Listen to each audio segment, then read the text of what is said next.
ዛሬ በጣም እኔ ህይወት ላይ ቤተሰቤ ህይወት ላይ ተጽዕኖ የፈጠረች በጣም ጎበዝ ጠንካራ ሴት ይዤላችሁ ወጥቻለሁኝ። ዋንስ ሌላን ሰው ራስሽን አንብበሽም ሆነ ተረድተሽም የማያልቅ ጆርኒ ነው፣ የላይፍ ታይም ጆርኒ ነው።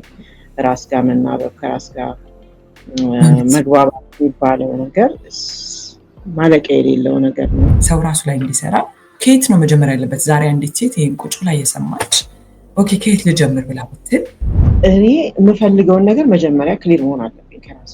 ይሄን ለማሰብ ደግሞ ፐርሰናል ስፔስ ወይም ደግሞ ከራስሽ ጋር የራስ ታይም ሶሊቲዩድ፣ ከራስሽ ጋር ቁጭ የምትይበት ታይም ያስፈልጋል። ግርግር ውስጥ፣ ጫጫታ ውስጥ እንደዚህ ጥያቄዎች አይመለሱም።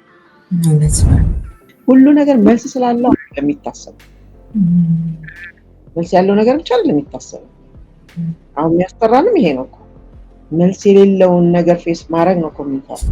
ራስን ከመጠየቅ እኔ ምንድነው የምፈልገው የሚለውን ነገር ከመጠየቅ ነው የሚጀምረው። ጊዜ ወስዶ ተረጋግቶ ከማሰብ ነው የሚጀምረው ማለት ነው። እንዴት እዚህ ጋር ታገኘው? እዚህ ጋር መገኘት ሆኗል። የሆነውን አክሰፕት ማድረግ። አክሰፕት እስካላረግሽው ድረስ ደግሞ you can't change it፣ መቀየር አትችይም።